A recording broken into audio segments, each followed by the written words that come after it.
तालिबान को बड़ा झटका, असलहे की बड़ी खेप मिलना बंद हो गई। ये असलहे की बड़ी खेप कहाँ से मिल रही थी और कैसे बंद हुई? आमिर रज़ा मेरे साथ मौजूद हैं, उनसे बात करते हैं। आमिर भाई, एक बड़ी ज़बरदस्त और अहम खबर आपके पास आई है कि तालिबान को जो असलहे की बड़ी खेप मिल रही थी, जिससे वो पाकिस्तान के खिलाफ दहशतगर्दी कर रहे थे, वो असलहे की खेप मिलना बंद हो गई है। वो खेप कहाँ से मिल रही थी और कैसे बंद हुई? ये सारा हमारे नाज़रीन को ज़रा बताइएगा। देखिए, दुनिया में कहीं पे भी कोई वार स्ट्रेटजी बनाई जाती है तो उसमें सबसे अहम चीज़ ये होती है कि आपकी रसद कहाँ कहाँ से हो सकती है। यानी जंग की सूरत में आपको असला या खुराक या बाकी साजो सामान जो है वो आपको कैसे मिल सकता है। अफ़गान तालिबान जो हैं एक लंबे अरसे से इस काम की तैयारी में थे और उनका साथ भारत दे रहा था। भारत क्योंकि हमारा अज़ली दुश्मन है, पहले दिन से हमारा दुश्मन है, बिल्कुल। इसलिए उसने रसद बंद ना हो इस सरहद पर जो कि हमारी मगरबी और उनकी मशरकी सरहद है, उसके लिए उसने ताजिकिस्तान में गसार जो एयर डोम था, एयर बेस है, उसको आयरनी एयर बेस भी कहते हैं, वो हासिल की हुई थी और वहाँ पर उसने अपने SU-30 जहाज़ भी रखे हुए थे। ये एयर बेस जो थी वो इसी मकसद के लिए थी कि अगर कभी तालिबान को ज़रूरत पेश आए तो उनको ना सिर्फ फ़ज़ाई कुमक पहुँचाई जा सके, उनको असला बारूद पहुँचाया जा सके, उनको खुराक और अद्वियात और इस तरह की रसद जो है जो कि जंग में ज़रूरत पड़ती है, वो पहुँचाई जा सके। यानी एक जंगी तैयारी के लिए ये एयरबेस शामिल की गई थी। इसके बाद दूसरी बड़ी रसद जो थी वो उज़्बेकिस्तान थी, जहाँ से तालिबान को उम्मीद थी कि उनका जो एक ग्रुप, तालिबान का जो एक ग्रुप है वो उज़्बेक तालिबान जिनको कहते हैं, वो उन्हें उज़्बेकिस्तान से रसद ला कर देंगे। लेकिन हुआ ये कि चाइना ने अपनी जो वन वर्ल्ड वन रोड जो प्रोजेक्ट है, वन बेल्ट वन रोड वाला प्रोजेक्ट जो है, उसमें उसने ताजिकिस्तान और उज़्बेकिस्तान को शामिल किया और उसने कहा कि उसके लिए ज़रूरी ये है। तजारत के लिए ज़रूरी क्या होता है कि आपके ख़त्ता हो, कोई भी मार्केट हो, अगर मार्केट में रोज़ डकैती हो रही हो या रोज़ लूटमार हो या अगवा बराए तवान हो रहा हो तो दुकान कोई नहीं खोलेगा। तो कारोबार के लिए ज़रूरी चीज़ ये है अमन व अमान। तो इनको उन्होंने साथ शामिल किया और इसके ज़रिए एक सैटेलाइट डाटा गैदरिंग जो है उसका आगाज़ किया। भारत क्योंकि चीन के साथ भी उसके रवाबित अच्छे नहीं है, तो सबसे पहली जो शर्त चीन ने आयद की, उसने कहा कि इन्होंने बिल्कुल उठा दे। अब ये हुआ कि गसार एयरबेस जो कि रशिया ज़माने की बनी हुई एयरबेस थी, पुरानी एयरबेस थी, इंडिया इसको किराए पे लेकर चला रहा था, ताजिकिस्तान ने इसको फौरी खाली करने का हुक्म दिया। ये एक बड़ा धचका है अफ़गान तालिबान को, क्योंकि अफ़गान तालिबान ने भारत से हाथ मिलाया था और इसमें शायद अज्यूम कर रहा हूँ कि इस तरह की चीज़ थी कि अगर भारत को इस सरहद पर पाकिस्तान के ख़िलाफ़ कोई कार्रवाई करना पड़ती है तो मगरबी सरहद पर जो है अफ़गानिस्तान जो है वो अपनी फ़ौजों को या अपने दहशतगर्दों को एक्टिव करेगा। लेकिन इस एयरबेस के बंद होने से और उज़्बेक बॉर्डर बंद होने से ये मामला तो वहीं पर ख़त्म हो गया। उनके पास एक रसद का बड़ा ज़रिया यही था, क्योंकि भारतीय और रशियन असला जो है भारत के रास्ते ताजिकिस्तान और ताजिकिस्तान के रास्ते यहाँ पर पहुँच सकता था। जो इनके गैर मुल्की डोनर्स हैं वो भी अपनी सरमायाकारी जो है इसी रास्ते से कर रहे थे, यानी वो अफ़गान तालिबान को मजबूत कर रहे थे अगेंस्ट द पाकिस्तान। और ताजिकिस्तान ने ये एयरबेस बंद करके ना सिर्फ पाकिस्तान दोस्ती का सबूत दिया बल्कि उसने दुनिया के साथ एक अच्छे रवाबत का आगाज़ किया, भारत को वहाँ से भगा दिया। अब परेशानी ये है कि तालिबान जो हैं वो एक तरह से पसपाई पर जो हैं मजबूर हैं, क्योंकि उनके पास रसद नहीं है।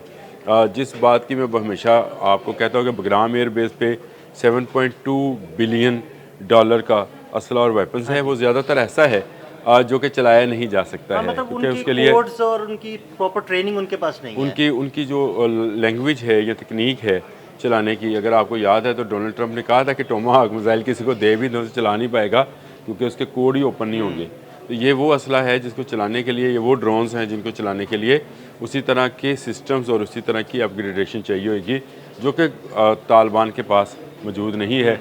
और अमेरिका कभी भी अपनी बगराम एयर बेस को भारत के लिए खोलने नहीं देगा। एक तरफ अमेरिका है, दूसरी तरफ चीन है। उस एयर बेस को तो भूल जाए कि अफ़गानी उसको कभी खोलेंगे और उसमें जो मौजूद असला है उसका इस्तेमाल करेंगे। लेकिन हाँ, जो अमेरिका वो जब वापस जा रहा था तो मुख्तलिफ चेक पोस्ट पर, मुख्तलिफ जगहों पर जो असला छोड़ा था वो ज़रूर इनके हाथ लगा था, लेकिन वो इतनी बड़ी तादाद में नहीं है कि उससे कोई बड़ी जंग का आगाज़ किया जा सके।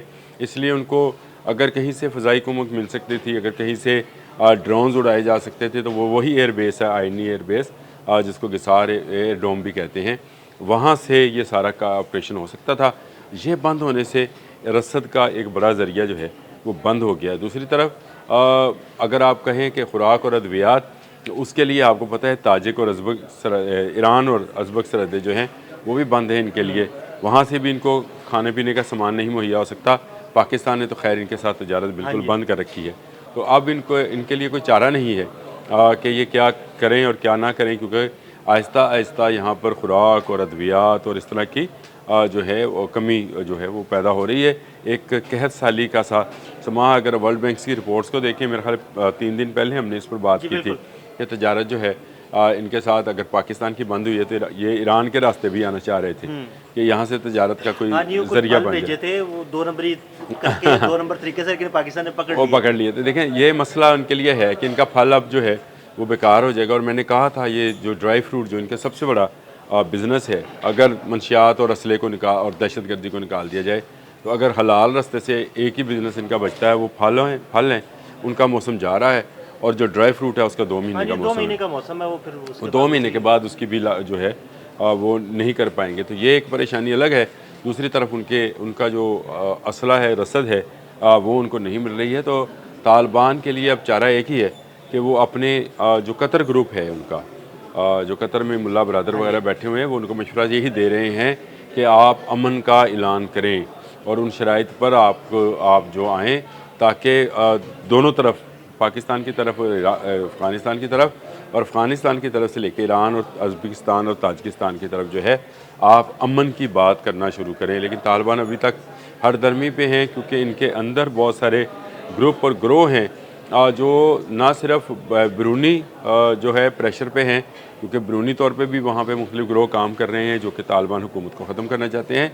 खुद तालिबान के अंदर भी इस वक्त 3-4 ग्रोह काम कर रहे हैं। अगर कहेंगे तो इस पर भी हम बात करेंगे कि ये कौन कौन से, हम इस पे बात कर लेते हैं कि कौन कौन से ग्रुप जो हैं वो ये काम कर रहे हैं। लेकिन भारत के लिए सेटबैक ये है कि भारत को समझ आ गई कि अफ़गानिस्तान का रास्ता उसके लिए अब बंद हो गया है। वो उसके लिए कोई ज़मीनी रास्ता था नहीं। एक ताजिकिस्तान वाली एयरबेस थी जो उसको वो इस्तेमाल कर सकता था, करना तो उसने, यानी एक प्रॉक्सी वार थी जो अफ़गान लड़ना चाह रहे थे भारतीयों के लिए। ये रास्ता और ये रसद जो है वो बंद कर दी गई, और इसके बंद होने से तालिबान जो है इस वक्त शदीद दबाव में हैं। उनके पास असले की रसद का कोई दूसरा ज़रिया नहीं है, क्योंकि उनके साथ के सारे हमसाए जो हैं, ममालिक जो हैं, वो कोई भी उनके साथ कोई ऐसा तल्लक जो है कायम नहीं करना चाहता है। हाँ, ब्लैक मार्केट ज़रूर है, लेकिन ब्लैक मार्केट जो है वो दहशतगर्दी के लिए होती है, ब्लैक मार्केट डकैतियों के लिए होती है, चोरियों के लिए होती है, जंगों के लिए नहीं होती है। जंगों के लिए आपको जंगी जो है साजो सामान चाहिए होता है। वो एक बड़ी रसदगाह ताजिकिस्तान की एयरबेस थी, वो बंद हो गई। अब ये कहाँ जाएंगे, क्या करेंगे, ये एक और सवाल है। और ये कि इनके सवाल का जवाब मैं दे दूं, आप दे दें। हाँ, इस सवाल का जवाब सीधा सही है कि ये सांप हैं, डसने की कोशिश ज़रूर करेंगे। मेरा ख्याल है कि अब इनका वो डंग जो है वो भारत का जहर था जो फीड किया जा रहा था अफ़गान तालिबान के अंदर। मेरा ख्याल है कि वो अगर रुकता है किसी तौर पे, क्योंकि भारत जो है कभी ऐसी जगह पे सरमायाकारी नहीं करेगा जहाँ पर उसको इन रिटर्न जो बनिया है उसको कुछ मिले ना। तो ये बड़ा मसला है उसके लिए कि यहाँ पर वो करेगी तो रसद कैसे पहुँच जाएगा, बाहर से कैसे सामान लेकर आएंगे, क्योंकि जो एयरबेस मौजूद थी वो ताजिकिस्तान की थी, जो ज़मीनी रास्ता है वो पाकिस्तान से होकर भारत का जाता है, फ़ज़ाई रास्ता भी इसी तरफ से जाएगा। तो चाबहार की बंदरगाह के बंद होने, जिस पर अमेरिकन पाबंदियाँ लगी थी, उसके बंद होने से भी भारत को नुकसान पहुँचा। फिर ईरान इसराइल वार में जो भारतीय जासूसों का किरदार था, उसके बाद ईरान का कॉन्फिडेंस लेवल जो है वो भारत पर नहीं रहा है। तो भारत उस तरफ से भी नहीं आ सकता, क्योंकि ईरानी जो हैं वो भी तालिबान से तंग हैं और उन्होंने तालिबान के लिए अपनी तमाम सरहदें बंद कर दी। तो ये एक बड़ा मसला है कि इस तरह का वेपन जो कि जंग में इस्तेमाल हो सकता है वो तालिबान तक कैसे पहुँचेगा। तो मेरा ख्याल है कि तालिबान अब एक तरह से अगर जंगी हालात में देखा जाए तो नहत्ते हैं, उनके पास ना कोई एयर का पीछे उसकी कोई रसद है, ना ज़मीनी रसद है, यानी फ़ज़ाई और ज़मीनी रसद दोनों मौजूद नहीं है।